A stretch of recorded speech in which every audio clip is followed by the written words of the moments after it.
Coucou à tous, j'espère que vous allez bien.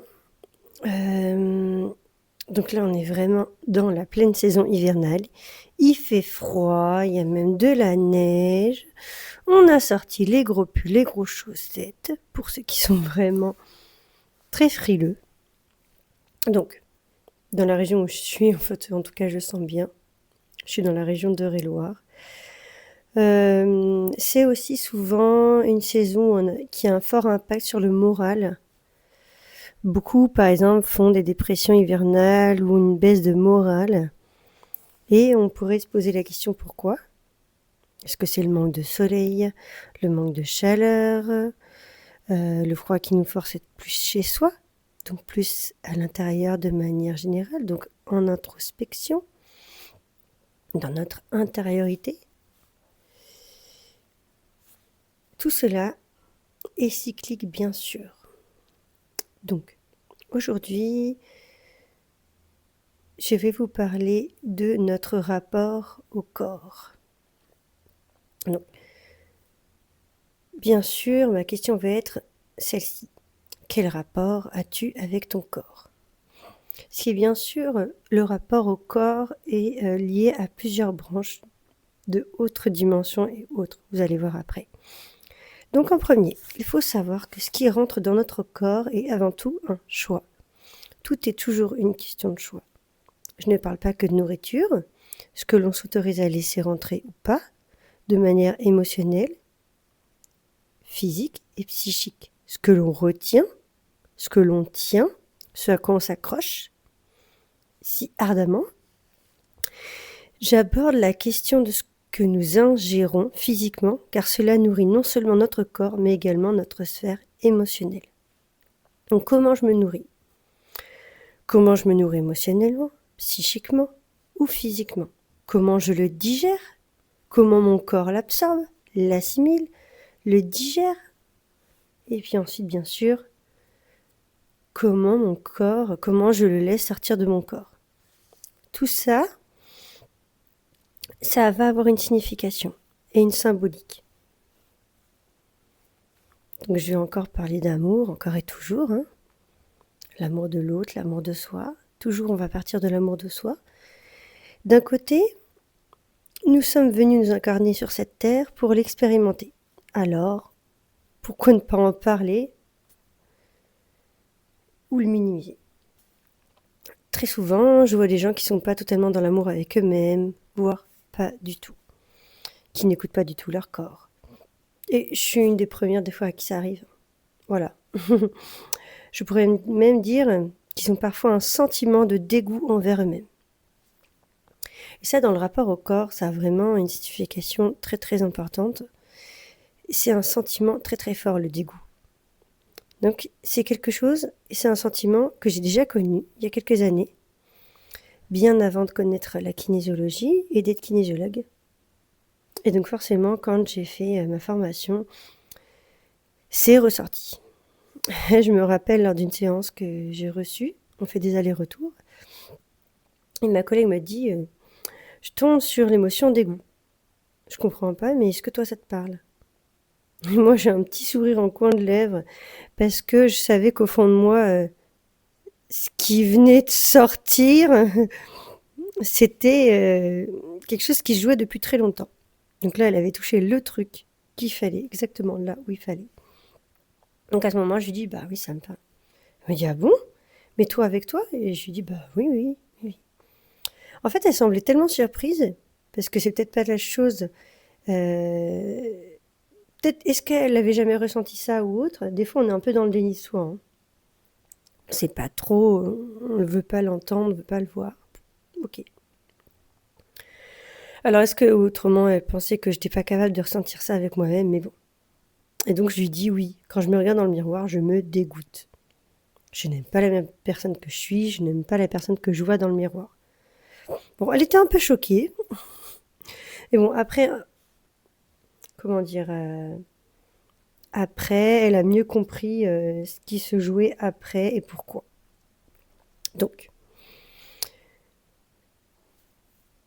je lui ai expliqué qu'en effet, ben voilà, j'avais toujours eu ce sentiment de que je m'acceptais pas telle que j'étais, que me regarder dans le miroir c'était dur, que le regard des gens c'était dur, voilà. Bon voilà, bien sûr la séance elle a continué et la séance a dû être le sujet c'était s'accepter comme je suis et déjà s'accepter comme on est, c'est déjà un grand pas. Donc c'était une très grande épreuve d'amour envers soi, déjà, d'accepter toutes les parties de nous, même les parties de notre corps qu'on n'aime pas, même les parties de notre caractère, de nos émotions qui des fois on peut refouler et que l'on n'aime pas. Mais surtout là, je vais m'axer sur le physique. Vraiment, il y a des parties de nous qu'on n'aime pas et des fois, il faut toujours se poser la question, qu'est-ce que j'ai entendu quand j'étais plus jeune qui fait que je n'aime pas cette image de moi? Est-ce que c'est des jugements envers sur moi-même? Est-ce que c'est des choses que j'ai entendues, par exemple, mon père, ma mère ou même mes proches qui disent: «Tu as vu comment elle est, celle-là, tu as vu comment elle est, celui-là, tu as vu comment il est fringué, machin, bidule chouette, tu as vu comment elle est, peut-être il est gros, peut-être il est mince, machin». Bref, tout ça indirectement, les adultes en ont pas conscience, mais ça a un impact sur nous, enfants. Et bien sûr, peut-être accroché à ça des croyances de la peur du regard des gens, l'envie d'aimer, d'être aimé à tout prix. Donc on se conforme à un point inimaginable pour être accepté et aimé de l'autre. On a perdu quand dira-t-on si je fais ci ou ça, quand dira-t-on si je m'habille de telle ou telle façon, si je me montre, si je parle, si je dis ce que je pense, ce que je ressens. Je vais être jugée. Qu'est-ce que les gens vont dire si je montre mon caractère, mes besoins, mes envies, si je pose mes limites, si je montre réellement la personne que je suis, si je m'exprime tout simplement? Et qu'est-ce que pensent les gens quand ils me voient? Alors, une fois qu'on se pose ces questions, on peut en venir à se déconnecter totalement de qui on est. Bien sûr, quand en fait on se conforme à ce que l'autre veut de nous, en fait on joue un peu le caméléon, vous savez. Et donc, du coup, bien sûr, quand on en a ces questions, on peut aussi se demander, moi je vais vous le demander, c'est qui es-tu vraiment? Qui es-tu vraiment au fond de toi? Qui as-tu envie d'être? Sans tomber dans la perfection et se comparer aux autres, bien sûr, mais vraiment, qui es-tu? Et très souvent, en étant dans ces pensées qui vont vers les autres et pas vers soi-même, on s'autoflagelle, on s'auto-sabote. L'auto-sabotage, on le fait tous, mais tous. Le truc, c'est de s'en rendre compte. Donc en se disant que les gens nous trouvent horribles, on peut avoir des pensées comme ça, qu'on n'est pas assez bien, pas suffisant ou suffisante, que l'on ne mérite pas telle ou telle personne, qu'on ne mérite pas telle ou telle chose dans notre vie, genre je ne mérite pas l'amour, donc forcément de toute façon si je ne mérite pas l'amour, je vais tomber que sur des personnes qui vont mal m'aimer. Bah oui, mais d'un côté je les accepte aussi, vous voyez? Parce que à partir du moment où on n'a pas conscience de notre valeur et de ce qu'on mérite réellement, bah en fait on baisse nos critères. Alors il y en a qui disent ouais mais il y en a ils ont des critères élevés etc. Ok, ben c'est normal. À partir du moment où on est des personnes exceptionnelles et qu'on sait notre valeur, qu'on sait ce qu'on mérite, on ne peut pas vouloir moins. Et ce n'est pas de l'égoïsme, vraiment pas. C'est de l'amour pour soi-même aussi. Sans être dans l'ego et dans la prétention. Il y a toujours un juste milieu, vous savez. Bon, revenons quand même. Donc, mais toutes ces choses-là, que les gens nous trouvent horribles, etc., qu'on ne mérite pas, ça c'est notre perception et nos croyances. Peu importe si on pense qu'elles sont justes. Les gens qui nous entourent sont très souvent le miroir de nous-mêmes. Donc ils vont venir inconsciemment appuyer là où ça fait mal, sur les parts d'ombre que l'on ne souhaite pas voir. Vous savez, celles qu'on a bien enfouies pour ne plus les entendre ni les voir. Donc des fois, on va croire, voir dans leurs yeux qu'ils nous aiment pas, qu'ils nous trouvent moches, parfois même hideux, voire même dégoûtants ou dégoûtantes. Alors que c'est faux. Ils n'ont aucun jugement sur nous et c'est notre interprétation qui arrive à ce moment-là. Nos interprétations, notre peur, tout ce que vous voulez. Voilà. On pourrait même parler, voilà, de la peur de plaire ou de déplaire. Ou de ne... Enfin oui, plutôt la peur de ne pas plaire, de déplaire. Je ne plais pas et ne m'aime pas. Et je ne me plais pas. Et donc je ne m'aime pas. Je vais donc aller chercher cet amour à l'extérieur, car me voir tel que je suis me fait mal. Bien sûr. Alors, je vais aller chercher cette approbation et cette acceptation chez l'autre. Et dans ces cas-là, qu'est-ce qu'on fait? Arrive le comportement de je m'adapte pour être aimé et pour plaire. Je me conforme à ce que je pense que l'on veut de moi, car ce sont bien des choses que l'on pense devoir faire et non la vérité. Et là, je vous rassure qu'on entre dans un cercle vicieux quand on commence à faire ça. Alors bien sûr, ce n'est pas conscient. Des fois si, des fois non. Mais par contre, il y a quand même une responsabilité à avoir. C'est-à-dire que si c'est inconscient et qu'on ne le voit pas, bon, voilà. Mais si on en a conscience, quand même, on se dit, mais j'en ai conscience, je le vois, je le sais. Et pourtant, je ne fais rien. Donc, on est responsable. De toute façon, la responsabilité, c'est un choix. Je fais le choix d'agir comme ça. Je fais le choix de me comporter comme ça. Alors, bien sûr, il y a des fois, on est dans des schémas automatiques où, en fait, on a l'impression de se débattre avec nous-mêmes. C'est OK. Mais dans ce cas-là, après, on peut se poser la question de qu'est-ce que je fais si j'y arrive pas tout seul? Est-ce que je vais chercher de l'aide extérieure? Bien sûr, de l'aide bienveillante, pas quelqu'un qui va vous enfoncer encore plus. Donc voilà. Et tout à l'heure, je suis tombée sur une vidéo Instagram d'un homme qui chantait tout ce qu'il avait pu vivre dans son enfance par rapport à son corps. J'avais déjà entendu ça, des gens qui étaient obèses, de forte corpulence ou très peu, voire même pas du tout, parfois même minces, sveltes ou anorexiques, peu importe. Il y a vraiment cette notion du corps et de ce que je renvoie. Comme si mon corps n'était pas assez beau pour être vu, comme si je rejetais mon corps totalement parce que ce n'est pas celui-là que je voulais. Dans ce cas-là, je trouve qu'on est comme séparé de notre corps, de notre esprit et de notre âme. C'est vraiment un triangle, vous voyez. Il y a vraiment ce rejet de soi-même sur tous les plans.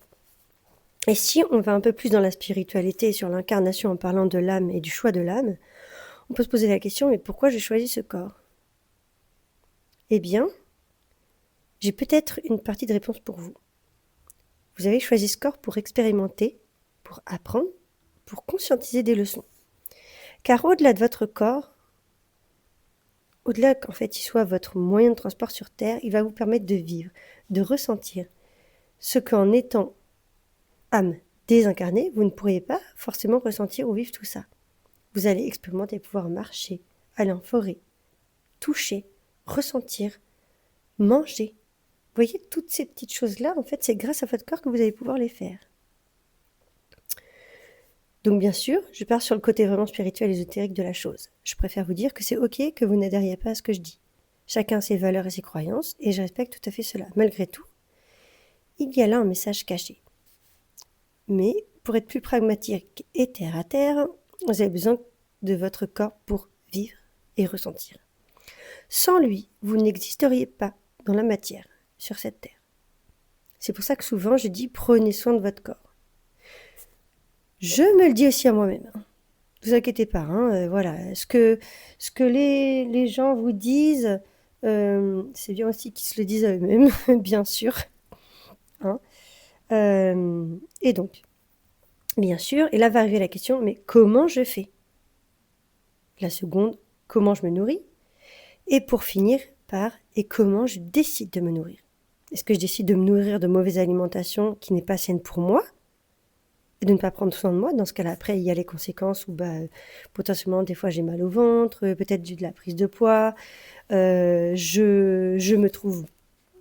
Il y a aussi des énergies négatives et pas bonnes, en fait.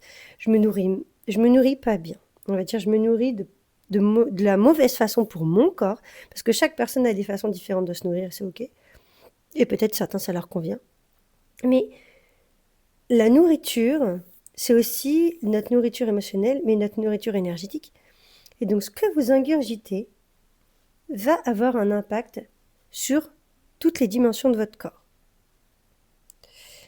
Et donc, notre nourriture est très souvent liée à notre nourriture intérieure. J'entends par là, quel est votre langage intérieur aussi? Est-ce que je décide de me dénigrer tout le temps? De dénigrer mon corps? De dénigrer toute la personne que je peux être? Et surtout, pourquoi je le fais? Voilà. Alors, j'ai plusieurs clients ces derniers jours qui m'ont rappelé que cet état dans lequel j'ai pu me sentir. Je peux vous dire que ça m'a vraiment touchée parce que ça m'a remis quelques années en arrière, où j'avais cette vision sur moi qu'aujourd'hui, elle est différente. Alors, je dis pas que je m'aime totalement. Il y a des fois où je vais avoir un peu plus de mal. Et du coup, je vais me rappeler que,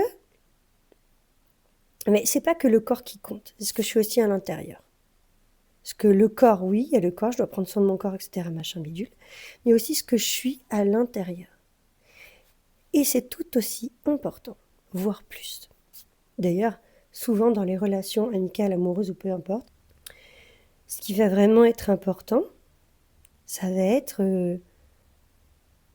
ça va pas être forcément le physique de la personne, bien sûr, c'est ce qu'on va voir en premier. Et après, ça va être vraiment ce qu'elle est à l'intérieur. Et c'est ça qu'il faut se rappeler, ce que l'on est à l'intérieur. Et donc je me suis dit, mince, qu'est-ce qui m'était arrivé à ce moment-là pour que j'en vienne à avoir cette vision de dégoût de moi quand je me regardais? Et qu'est-ce qui est arrivé à cette personne pour qu'elle en arrive là, à se dégoûter d'elle-même? Alors bien sûr, à cette époque-là, je n'avais pas du tout conscience de ce comportement que j'avais mis en place. Pour moi, c'était habituel de ne pas m'aimer et de me regarder avec dégoût dans le miroir. Et forcément, on vibre à l'intérieur une certaine fréquence. Et on attire les personnes qui vont venir encore plus appuyer sur cette blessure. Donc, j'ai eu des personnes et les épreuves qui m'ont fait encore plus travailler sur moi. Sur le coup, j'en avais pas conscience. D'où on attire ce que l'on vibre. C'est un peu comme si vous étiez un aimant et que vous aviez une certaine fréquence à ce moment-là. Et donc vous allez attirer les choses et les personnes de cette même fréquence. C'est pour ça que des fois, je dis qu'il faut cultiver la pensée positive. Alors au-delà de la pensée positive, il y a bien des choses derrière, plus en profondeur, qui font que vous avez des comportements négatifs, un langage intérieur, extérieur négatif, bien sûr. Voilà. Mais en fait, il faut savoir que vraiment tout part de nous. Pour en revenir à cet homme qui se cachait étant enfant et qui avait une mauvaise opinion de lui-même, qui cachait son corps derrière des vêtements amples, qui ne prenait pas certaines positions de peur qu'on voit peut-être un petit bourrelet qui pourrait dépasser, que les gens soient critiques envers lui.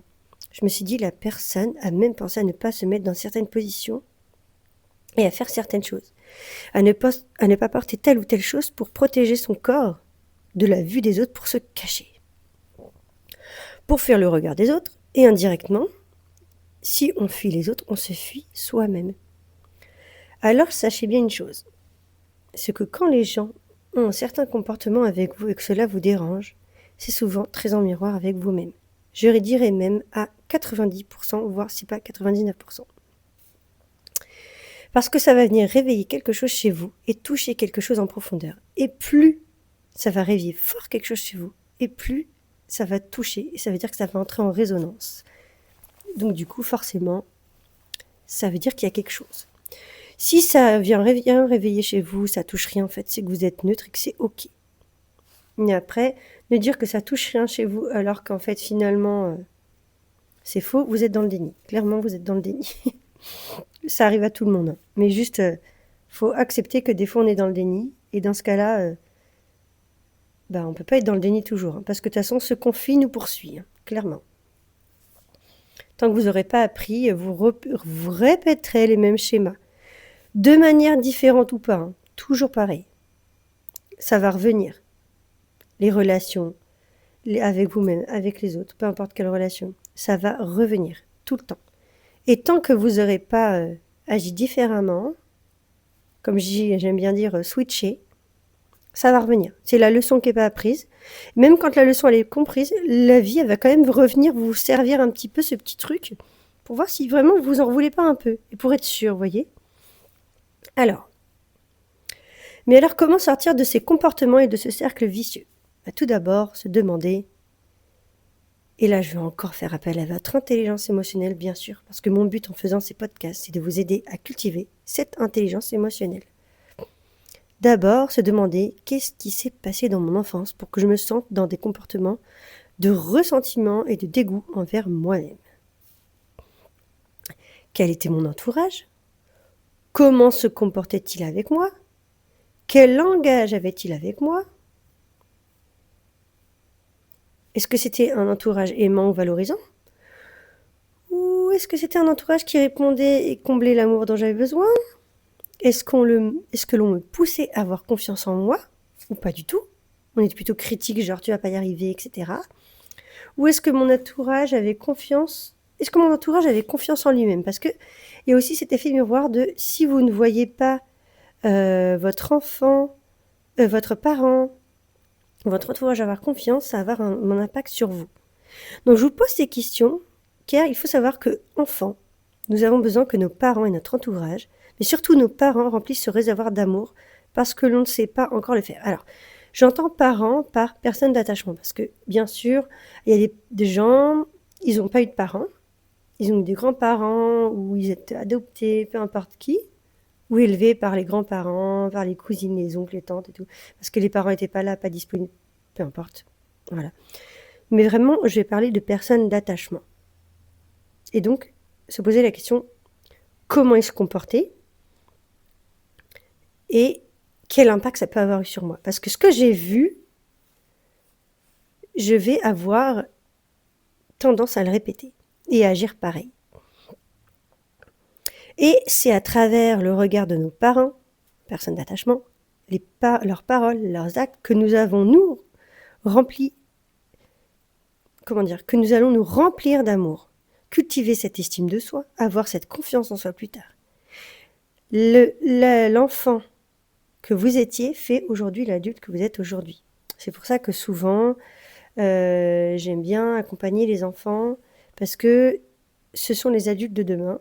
Et vraiment, je dis ce sont les adultes de demain, ils seront, enfin, ce qu'ils vont avoir aujourd'hui, les racines qu'ils ont aujourd'hui, qu'ils sont en train de construire et de faire, de nourrir, ce sera les adultes qui seront plus tard. Donc vraiment, ça a toute son importance. Alors, et puis en fait, au fur et à mesure, en fait, cette confiance, elle va être nourrie au fur et à mesure du temps.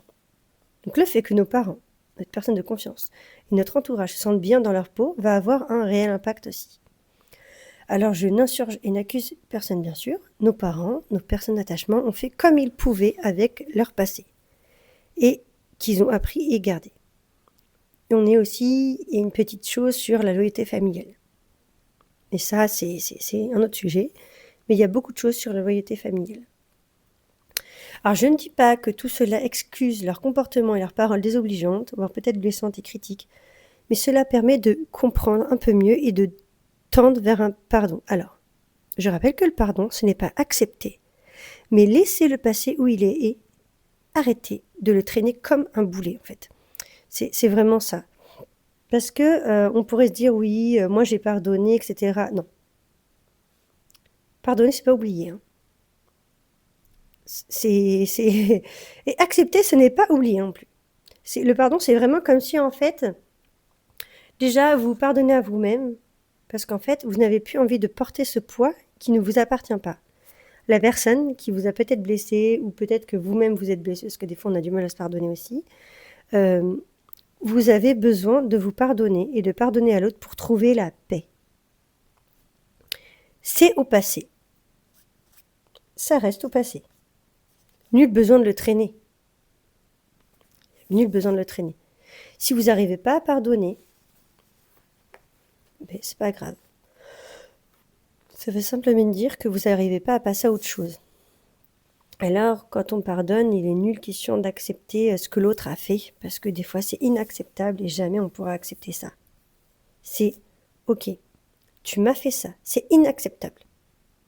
Je ne peux pas accepter des choses comme ça. Je n'oublierai jamais ce que tu m'as fait, ou ce que tu as dit, ou peu importe. Mais par contre, je décide, pour mon bien-être, pour ma paix, pour ma santé mentale, de n'arrêter d'y penser. C'est-à-dire, c'est comme si je prenais ce souvenir en photo, que je mettais en noir et blanc, et que je le classais dans les archives de mon passé. Oup, pas. Mais en tout cas, continuer à le traîner tout le temps, ça ne sert à rien. Donc, à ce moment-là, on peut se demander, est-ce que notre père, notre mère, notre personne de confiance nous a dit des paroles valorisantes, comme tu es beau, tu es belle, tu es intelligent, tu es intelligente, tu vas y arriver, tu es capable, j'ai confiance en toi, je suis fière de toi. Tu peux être fier de toi. Et il y a une chose, c'est vraiment quand, par exemple, pour ceux qui ont des enfants ou même qui travaillent avec des enfants ou même autres, ou qui sont amenés à côtoyer des enfants, c'est toujours très important, voire plus important de dire tu peux être fier de toi que je suis fier de toi. Parce que l'enfant, si vous lui dites je suis fier de toi, il va chercher l'approbation et la fierté à travers vous. Alors qu'en fait, la chose la plus importante, ça va être que lui soit fier de lui. Ça, c'est le plus important. Et de ce fait, il va construire son estime de soi et sa confiance en lui. Parce que ça veut dire que plus tard aussi, c'est un enfant ou un adulte qui attendra l'approbation des autres pour être et pour faire. Alors, ça peut se passer comme ça et il peut très bien ne rien se passer. Voilà. Mais je vous donne juste ce petit truc qui, attention au sens des mots et à l'impact qu'on peut avoir quand on parle. Les mots sont les mots et ils ont un pouvoir très très fort. Donc c'est sûr que ça a l'air rien comme des paroles comme ça, mais de les entendre régulièrement, ça change tout dans la tête d'un enfant et même d'un adulte. Et bien sûr, il y a le comportement qui va avec. Par exemple, si on vous dit tu es intelligente, tu es belle, tu es beau, je suis fière de toi, et qu'à la première bêtise on vous dit bah t'es bête ou quoi? T'as rien compris? Et gna et gna. Bah forcément les paroles valorisantes que vous avez pu avoir auparavant sont faussées, biaisées. Vous n'y croyez plus. Donc j'attire aussi votre attention sur le fait qu'un enfant a besoin de câlin. Parce que le câlin, ça vient contenir, ça vient rassurer, ça vient sécurité. Vous voyez, un des premiers réflexes que les bébés ont en naissant, c'est le réflexe de Moro. Le réflexe de Moro, c'est le bébé qui élargit ses bras d'un seul coup et les jambes. Hop. Et en fait, à ce moment-là, quand on voit ça, qu'on voit que le réflexe de Moro s'active, la première chose qu'on va vous dire de faire, ou que vous allez voir, par exemple, le pédiatre à la maternité va faire, il va rassembler l'enfant avec beaucoup de douceur et de lanterne. Donc c'est-à-dire qu'il va mettre ses bras à l'extérieur et vraiment toucher les mains, les pieds et les rassembler en douceur en rapprochant les bras et les jambes du corps de l'enfant. Et là, il y a vraiment une notion de contenance et de sécurité. Pourquoi ? Parce que juste le fait de faire ça, ça le rassure. Le bébé a été 9 mois dans le ventre de sa mère, approximativement. Il avait une limite, la limite du ventre de sa maman, et c'était rassurant. Il a connu ça pendant 9 mois. Il sort d'un environnement où en fait, lui, il avait sa bulle de protection. Vous voyez ? Et là, en fait, il sort du ventre, il n'y a plus aucune limite. Il fait froid, il y a du bruit, il y a de la lumière. On parle fort. C'est une agression totale pour l'enfant. Donc, forcément, quand au bout de quelques semaines ou quelques jours, on dit ouais, il pleure, oh là là, pourquoi tu le rassures autant, pourquoi tu le mets pourquoi il faut lui faire des câlins, non mais c'est bon, il va s'arrêter de pleurer tout seul. Eh ben, non. Clairement, si vous voulez que votre enfant il pleure moins, soit il a un problème, etc., il a des douleurs, peut-être à l'accouchement il lui est arrivé quelque chose, etc., il a besoin d'aller voir un praticien spécifique pour voir ce qui va pas. Mais un bébé qui pleure, il pleure toujours pour une chose. Il a faim, il a sommeil, il a la couche sale, il a besoin d'être câliné, d'être rassuré. Surtout vers 18h, les bébés, ils commencent à avoir toute la journée qui s'est passée, sachant que pour eux, la notion du temps est on va dire, multipliée par plusieurs que nous, comme les enfants d'ailleurs, mais les bébés encore plus, étant donné qu'ils viennent de naître. Vraiment, ils ont besoin d'être rassurés. Et donc, les câlins de papa et maman, leur odeur, ça va les rassurer. Moi, je sais qu'au début que j'avais ma fille, on m'a dit mais pourquoi tu la prends tout le temps dans les bras? Tu crois pas qu'elle va s'habituer à force? J'ai j'ai voulu, sur le coup, je me suis dit, non mais c'est quoi cette réflexion idiote, n'importe quoi. D'ailleurs, je vous invite à me donner des exemples de phrases que vous avez pu entendre, parce qu'il y en a tellement qui sont, on dit, mais franchement, c'est fatigant d'entendre ça. Bah, j'ai juste répondu, bah, la prochaine fois que tu pleures ou autre, en fait, je ne vais pas te prendre dans les bras parce que tu risques de t'habituer. C'était un adulte qui m'avait dit ça. Voilà, la personne m'a dit non, non, mais laisse tomber, ce que j'ai dit, c'est idiot. Et j'ai juste dit ça, vous voyez. Ma fille, elle avait juste quelques jours de naissance, hein. On va dire peut-être un mois. Je me suis dit, mais à quel moment tu prives un enfant d'amour parce que tu te dis, parce que je vous rappelle que quand même les câlins, c'est un langage de l'amour aussi, hein, le toucher, hein, on est là-dedans. À quel moment tu estimes que tu peux priver un enfant ou un être vivant d'amour, de sécurité, surtout qui vient de sortir du ventre? Alors que vous ne soyez pas disposé à le faire, c'est une chose. Sortez 5 minutes, allez vous aérer, etc. parce que c'est trop. Ça, on connaît, hein, les débordements, les tempêtes émotionnelles pour les parents, mais pour les enfants, mais aussi pour les parents, parce que des fois, on est débordé, et on ne comprend pas pourquoi l'enfant il pleure, il pleure, il pleure, etc. Et on n'est nous-mêmes pas capable tout le temps de le rassurer. Ça peut arriver.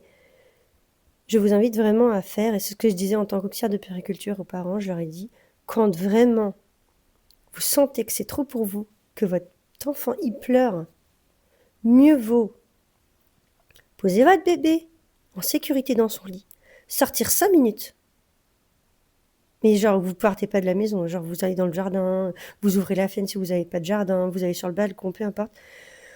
Vous respirez. Vous appelez quelqu'un même. Vous appelez quelqu'un 5 minutes. Votre enfant il pleure, juste 5 minutes. Juste 5 minutes. Je vous assure que c'est hyper important. Vaut mieux ça que se forcer et en fait être brutal avec votre enfant et voilà, parce que les accidents domestiques, ça en fait partie. On a déjà beaucoup entendu des fois des accidents avec des enfants, parents, qui en fait avaient secoué le bébé. Le bébé secoué, c'est très très... Ça existe encore, hein. Oui, oui, bien plus qu'on croit. Pour éviter ça, vraiment, ne restez pas seul. Ou alors si vous avez personne ou que vous n'avez pas besoin de quelqu'un, sortez juste 5 minutes, vous aérez. N'abandonnez pas votre enfant ailleurs, hein, quand même. Je veux dire. Voilà, ou alors, enfin, je sais pas, mais faites une pause, coupez. Parce que vraiment, c'est normal, c'est tout à fait humain de ne pas pouvoir des fois. Voilà, le petit aparté quand même pour vous rassurer, parce que vraiment, on a tous été dans ce cas-là. Moi aussi, j'en ai eu marre des fois où je me dis, mais là, ma fille, elle pleure, mon fils, il pleure, j'en peux plus. Même passer le relais, en fait, c'était possible, mais en fait, si le papa lui-même, des fois, il est excédé et qu'il n'y arrive pas, etc., voilà, vous voyez. Mais ça peut arriver. Si vous pouvez passer le relais, passez le relais. Si vous pouvez appeler quelqu'un, appelez quelqu'un. Si vous pouvez sortir dans votre jardin, dans votre balcon, ouvrir la fenêtre, faites-le. Voilà, c'est juste... là aussi, c'est une notion de sécurité pour vous comme pour votre enfant. Donc je reviens aux câlins. Les câlins, donc le toucher et surtout l'odeur du papa et de la maman, car il faut savoir que le sens qui est le plus développé quand le bébé naît, c'est l'odorat. C'est d'ailleurs pour ça qu'il va reconnaître l'odeur de sa maman très facilement et qui va aller naturellement chercher le sein de sa maman parce qu'il sent le lait. Mais pas que. Donc plus tard, vos proches, vos enfants, peu importe qui, a une odeur corporelle bien à elle. Et quand vous allez faire un câlin à cette personne, vous rapprochez de cette personne, vous allez sentir son odeur. Cela peut vous donner un sentiment d'apaisement et vous sentir rassuré aussi. C'est tout à fait normal, c'est physiologique. Ou l'inverse. Mais là, après des fois, ça va être plutôt une notion de dégoût ou autre, vous voyez, aussi. Mais ça va aussi faire réagir des choses. Alors peut-être des émotions moins agréables si en fait c'est l'inverse, l'odeur de la personne vous dégoûte. D'ailleurs, ça me fait penser que J'ai entendu souvent, alors je ne sais pas si c'est avéré vrai, mais je pense que oui, en effet, on ne va pas vers n'importe qui non plus, que quand on choisit un compagnon ou une compagne, son odeur corporelle joue beaucoup. Mais je vous parle pas de l'odeur de transpiration, bien sûr, même si voilà, on ne peut pas éviter cette odeur, de la sentir à un moment donné avec son compagnon ou son compagnon. Mais je sais que c'est peut être une odeur aussi qui rassure et qui en fait qu'on va plus aller vers cette personne. Alors je ne parle pas d'odeur de parfum, vraiment l'odeur corporelle de la personne. Voilà. Et donc je vous parle de ça. Comme ça, vous allez pouvoir, ça va vous donner certaines clés de comportement. Ça va vous amener à réfléchir encore vous-même et faire des liens tout seul. Et encore une fois, cultiver votre intelligence émotionnelle. Et donc, vous faire comprendre qu'un câlin, c'est pas un geste anodin. Que ce soit pour un enfant, un adulte, ça rassure et apaise. Et surtout, ça sécurise. Ça contient. Surtout pour les enfants. Et il y a même des études qui expliquent qu'un câlin, il doit durer entre 5 et 10 secondes minimum, car cela agit sur le moral, donc le bien-être des personnes. Donc pour en revenir au comportement que l'on peut avoir avec nous-mêmes et avec les autres, vraiment, les 5-6 premières années de notre vie, c'est là que nos bases vont se construire. En gros, ça va être nos racines, notre terreau, et l'ambiance, et ce que l'on aura entendu va être aussi notre terreau, ça va en faire partie. On va engrammer ça aussi, on va mettre dedans. Et selon comment on aura été entouré, le langage qu'on aura entendu, l'ambiance dans laquelle on va avoir grandi, ben ça va en partie définir la personne qu'on va être plus tard. Alors bien sûr, après, il peut y avoir eu des chocs émotionnels, des traumatismes, et ça aura aussi, encore une fois, renforcé ou ajouté une couche à ce que vous aviez déjà construit en vous. Ou blessures même autres, hop, ça va rajouter une couche. Si déjà il y avait un petit truc, paf, ça va rajouter encore. En fait, il y aura toujours une racine à la base. Et c'est là, et c'est cela vraiment qu'on travaille avec les accompagnements, c'est aller à la base. Quand vous voyez vous voyez, en kinésiologie et dans les soins énergétiques, on va aller chercher en profondeur ce qui s'est joué, à quel moment, etc. Donc, personnellement, je me suis toujours dit qu'en tant qu'ancienne auxiliaire de puériculture, si je voulais aider les enfants, les adultes, les parents, de manière générale, je dis que ce soit en profondeur et pas en surface. Parce que faire la poussière, c'est bien, mais finalement, la poussière, elle revient inlassablement. Et c'est vraiment ça que je souhaite apporter aux clients que j'accompagne. Un travail en profondeur. Donc voilà. Donc pour arrêter d'être dans ce cercle vicieux, je fais quoi? Déjà, je prends conscience des comportements que je peux avoir. Pour ça, il faut prendre du recul sur soi-même. Donc se questionner et vraiment, ce que je vous invite à faire, c'est vraiment écrire. Parce que le fait d'écrire, vous posez les choses, vous mettez votre corps en mouvement et ça vous permet de mieux réfléchir et prendre du recul. Donc, le langage intérieur que j'ai avec mon corps, ce que je crois aujourd'hui de moi et dit de moi, ce que je fais pour moi, sport, passion, hobby, est-ce que je fais quelque chose qui me plaît, profondément qui me plaît, ce que je mange. Donc là, avant, bien sûr, ça va être ma nourriture intérieure, ce que je mange, nourriture qui est bonne et saine pour moi, donc ma nourriture intérieure. Vous voyez vraiment la vision que j'ai de moi-même, la passion, les hobbies que je fais, etc. C'est vraiment ma nourriture intérieure, parce que ça me nourrit intérieurement, ça me fait du bien, que ce soit la nourriture ou autre. Donc la vision de moi-même sur mon corps, comment je me vois, et la vision extérieure, comment je pense que les autres me voient, et l'impact et les proportions que cela peut avoir dans mes comportements, bien sûr aussi, et sur ce que moi je pense de moi. Et les mémoires et ambiance des parents, donc ce que j'ai entendu, retenu et cru de moi. Donc tout ça, c'est vraiment ma nourriture extérieure. Ensuite, quand j'en ai pris conscience, que j'ai vu, j'ai pris du recul, et que je me suis avoué la vérité du comportement négatif et des comportements auto-sabotants que je peux avoir avec moi, mon corps, mon langage intérieur, etc., il va falloir réapprendre à s'aimer. Voire tout simplement apprendre à s'aimer, car notre entourage ne nous a pas appris, parfois, On n'a pas vu ça et parfois on ne nous a pas non plus montré. Car oui, les enfants ne font pas ce qu'on leur dit, mais ce que l'on fait. Ils apprennent par le mimétisme. Quand vous dites fais pas ce que je dis, mais fais pas ce que je fais, mais fais ce que je dis, ça ne marche pas, clairement. Donc il va falloir apprendre à accepter et aimer son corps tel qu'il est et apprendre à l'honorer. Alors peut-être des fois certains mots peuvent ne pas vous parler. C'est pas grave. Il n'y a pas de vérité absolue. En fait, c'est vraiment ce qui va résonner chez vous. Ce que je dis à mes clients quand je leur dis des mots ou des phrases, je leur demande toujours « Mais comment ça vous parle pour vous? Qu'est-ce que ça veut dire ce mot-là ou cette phrase-là »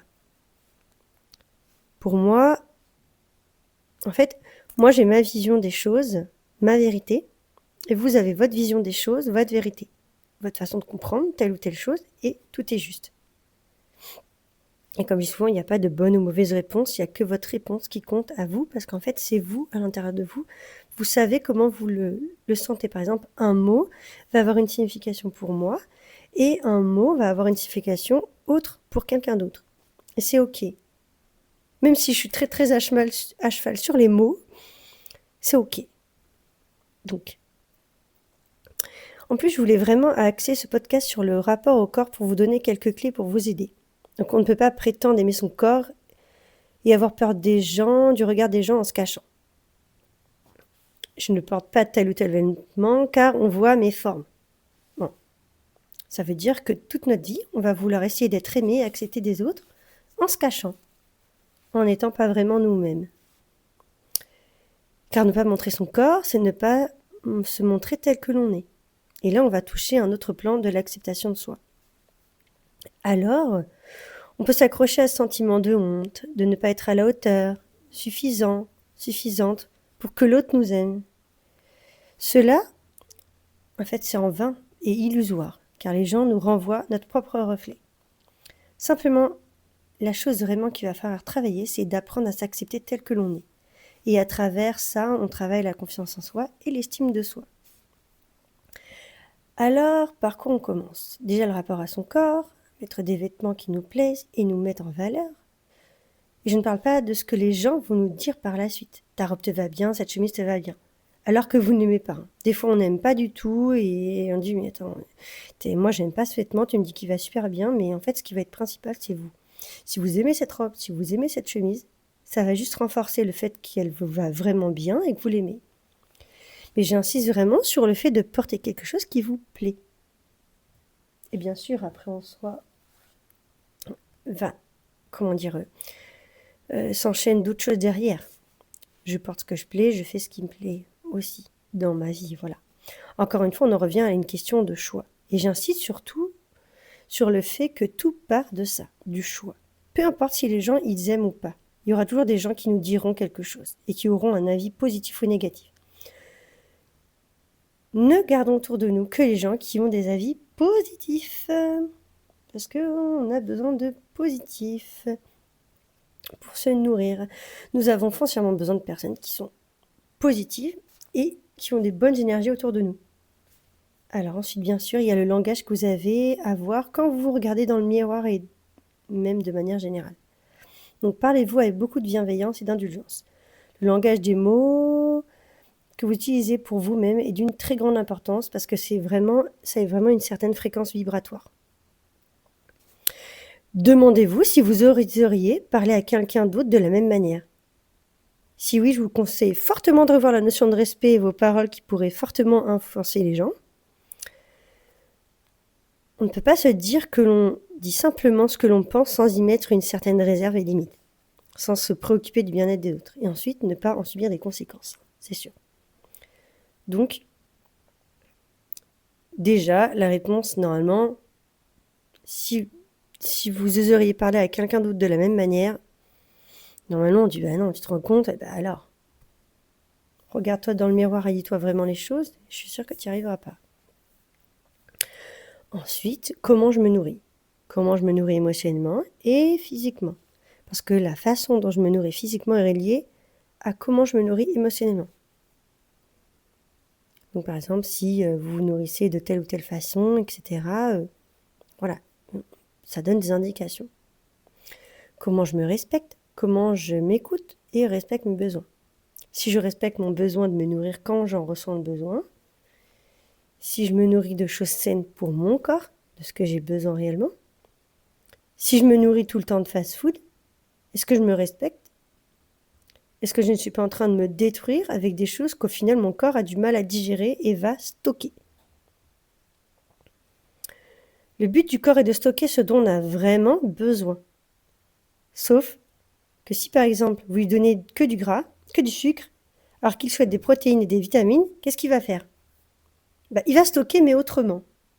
Le questionnement que vous pouvez avoir aussi également, c'est est-ce que je me nourris suffisamment, de trop ou pas suffisamment? Notre corps, il est conçu pour que l'on se nourrisse de la façon dont il a besoin lui. Pas de la façon de quelqu'un d'autre. Car encore une fois, nous sommes des êtres uniques avec des besoins uniques et spécifiques. Si vous vous empêchez de manger car vous voulez absolument maigrir, que va faire votre corps? Alors il peut rien se passer, il peut très bien accepter, etc. Être dans la restriction, potentiellement. Et aussi, il peut se dire que parfois, il n'a pas à manger quand il le demande. Du coup, il va faire quoi? Il va avoir tendance à stocker là où il y a de la place. Il va se dire, oui, mais bon, la dernière fois, j'ai pas eu assez manger, donc maintenant, hop, je stocke. Et ça peut aussi faire référence à ce que vous refusez de laisser partir de votre passé. Je stocke dans mon corps ce que je refuse de laisser partir. Car sinon, j'aurai une sensation de manque. Si vous mangez en trop grande quantité, dans ce cas-là, vous êtes sûrement en train de combler un manque émotionnel. Reste à savoir lequel.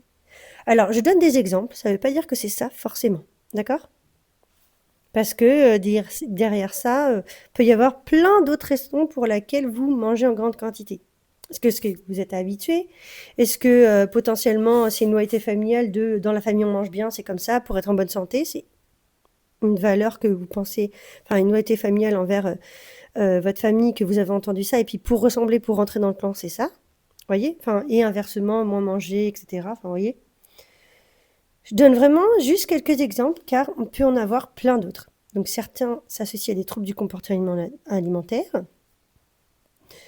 Par exemple, pour ma part, quand je commence à manger du sucré, plus que d'habitude, genre du chocolat, je sais que je suis en train de combler un manque émotionnel. Alors bien sûr, je vais me mettre à réfléchir sur l'élément déclencheur. Si je réfléchis à ce que je vis en ce moment même. Parfois, je trouve la réponse et parfois, je la trouve pas. Donc bon, si vraiment des fois c'est récurrent, je vais aller demander de l'aide et à d'autres personnes, d'autres professionnels, car je sens qu'il y a un dysfonctionnement moi. En fait, ça me convient pas et ça me dérange. Voilà. Ensuite, vous allez devoir vous questionner sur ce que vous faites pour vous nourrir intérieurement. Donc, on a parlé de la nourriture, mais si je fais ce que j'aime, en travail, en passion, en hobby, et comment à chaque fois ça me nourrit? Est-ce que le travail que je fais, ça me nourrit? En fait, ça va être, est-ce que ça me nourrit ou pas? Est-ce que je fais les choses avec plaisir ou est-ce que je le fais parce que je dois le faire? Encore une fois, faire pour faire n'a pas d'intérêt. Car pour faire, on le fait sans vie, sans envie, sans vie. Donc sans, ça me nourrit pas, voyez? Et alors que quand je fais pour être, c'est incarner qui on est. Donc c'est être en vie, parce que je le fais avec envie. Donc quand je fais ça, je suis en vie. Le en plus loin vie. Voilà. On donne vie à ce que l'on fait, car ça nous nourrit. Donc il y a des choses, des fois, on dit, mais attends, je comprends pas, je suis fatiguée, etc. Oui. Ce que tu fais, ça te donne envie. Parce que si ça me donne envie, ça me nourrit. Par contre, si ça me donne pas envie, ça me nourrit pas. Beaucoup font des passions, des choses, du travail, etc. Ou sont même dans des relations qui ne les nourrissent pas. Eh bien, pourquoi vous le faites? Posez-vous la question, pourquoi je le fais? Est-ce que ça me donne de l'énergie ou ça m'en prend? Si ça m'en donne, est-ce que je continue? Et si ça m'en prend, est-ce que je continue? Et si j'ai pas envie, comment je change ou ajuste pour que ce soit plus confortable pour moi? Encore une fois, tout est une question de choix. Quand vous commencez à répondre à ces questions, déjà, ça vous permet de prendre du recul.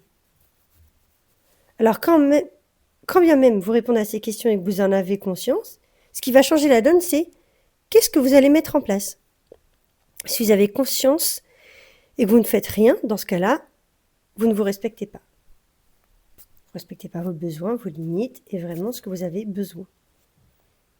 Et donc, c'est comme si en quelque sorte vous aviez déjà perdu la partie. Imaginons que la vie est un jeu vidéo, vous faites la première partie et vous avez essayé, et là, génial, vous gagnez. Vous validez le premier niveau. Vous êtes fier de vous, tout ça. Arrivé le deuxième niveau, qui est différent et peut-être un peu plus dur, et différent vraiment, vous dites, ah c'est dur, vous décidez d'arrêter, sans même avoir essayé. Donc là, vous avez perdu. Vraiment, vous essayez pas, vous avez perdu. Quand je continue, parce que le jeu il continue, c'est vous qui décidez de continuer ou non. Il n'y a pas de sauvegarde dans le jeu de la vie, juste des essais, des expériences, des réussites et des leçons. Si vous ne réussissez pas, vous n'avez pas perdu, car vous pouvez recommencer. Voyez la différence? Parfois, il va falloir essayer plusieurs fois pour réussir, tout comme dans les jeux vidéo. Alors là, on pourrait dire vous avez plusieurs vies. Sauf que c'est pas plusieurs vies, mais plusieurs essais. Et en fait, il n'y a pas de limite. Parfois, ça va marcher du premier coup, et parfois, il va falloir essayer autrement, ajuster, ou réessayer encore. Et au final, il y aura toujours une solution. Mais vraiment, si vous n'essayez pas, vous avez déjà perdu. Et dans le jeu vidéo, vous êtes souvent seul. Dans le jeu de la vie, dans la vie, vous n'êtes jamais seul. Voyez? Ensuite, quelle vision ai-je de moi-même et de mon corps? Comment je me vois? De quelle manière je me regarde? Qui est lié au langage intérieur que j'ai, bien sûr. La vision que j'ai de moi va se refléter aussi dans ce que je vais voir dans le regard des gens. Car inconsciemment, j'y vois mon reflet, je peux être dans l'interprétation de ce qu'ils peuvent penser de moi. Je me dis que si j'ai une mauvaise image de moi, les autres aussi. Car cela va de soi dans ma façon de me comporter avec moi-même et les autres. J'ai peut-être avoir tendance à négliger mes besoins, à me comporter comme si je n'avais pas d'importance et que mon corps ne l'était pas non plus. À me regarder avec dédain, à éviter les miroirs, à me cacher, à me dénigrer, pensant que je ne suis pas assez belle, beau, pour être aimée et appréciée comme je suis. Car la norme, la société veut que je sois parfaite. J'axe vraiment le regard sur le corps et non sur ce que je suis au fond de moi. Mais le lien est quand même là. Car ce que je vois et ce que je pense de moi, de mon corps, est le reflet de ce que j'accepte chez moi, mon caractère, ma façon d'être et d'exister dans ce monde. Donc la seule chose qui est parfaite en fait, les choses qui sont parfaites dans ce monde, c'est les photos qui sont retouchées. Ou des fois, on ne reconnaît plus la personne. Vous voyez donc, même dans les films, les images sont retouchées. Tout. Les mascaras. En fait, je trouve ça vraiment une mascarade et illusion pour nous qui voulons rentrer dans le moule de la perfection. De ce point de vue-là, l'objectif est vraiment inatteignable. Donc ensuite, c'est vraiment, et qui est un peu lié au dernier, à ce que je viens de dire avant, ensuite, quelle vision extérieure ai-je? Comment je pense que les autres me voient et l'impact et les proportions que cela peut avoir sur mon comportement et ce que je pense de moi. Alors souvent, on va avoir tendance à se conformer à être aimé, comme j'ai dit avant, et à s'adapter. Parfois même à cacher son corps et qui on est véritablement. Donc là, en fait, j'ai envie de vous dire, est-ce que vous aimeriez aimer une contrefaçon? Non. Bon, juste en fait, soyez qui vous êtes. Et les gens n'auront pas d'autre choix que de vous aimer. Et s'ils ne vous aiment pas, écoutez, allez ailleurs. Vraiment. Vous n'avez pas à vous conformer aux gens pour être aimé ou plaire. Vous êtes qui vous êtes et c'est déjà bien assez. Et comme je dis encore une fois, entourez-vous de personnes positives. Voilà. Donc il y a les mémoires et l'ambiance des parents. Alors, on peut se demander dans quelle mémoire je suis née, quelle attente avaient mes parents quand je suis née, qu'est-ce que j'ai entendu étant petite, quel comportement mes parents avaient avec eux-mêmes, et qu'est-ce que j'ai vu d'eux. Souvent, ce que j'ai entendu et vu petite, je le conscientise dans ma tête d'enfant et refais la même chose plus tard. Soit je refais pareil, soit je fais l'inverse. Encore une fois, tout est une question de choix. Bien sûr, ce sont des choses que j'interprète avec mes oreilles d'enfant qui me sont propres. Alors là, on est vraiment sur la question de nourriture extérieure. Est-ce que je décide de croire ce que mes parents ont dit de moi, ou m'ont montré, et m'ont dit, ce que j'ai entendu, comment ils se comportaient, et définit ce que je suis? Est-ce que tout ça, ça définit qui je suis, ou je leur redonne leurs croyances? On est vraiment sur la loyauté familiale. Leur vision des choses et leur responsabilité, car ce sont leurs mémoires et non les miennes, qui font qu'ils ont agi de telle ou telle manière. Alors je vais vous poser une dernière question. Quel rapport ai-je vraiment avec mon corps? Les gens peuvent être là pour vous aider et y répondre, vous accompagner, mais personne ne pourra faire ce changement à votre place pour que vous alliez mieux et que vous ayez une meilleure opinion de vous-même, un meilleur regard. Voilà. Et je terminerai ça sur ça, tout simplement. Et je vous souhaite une agréable journée et à très bientôt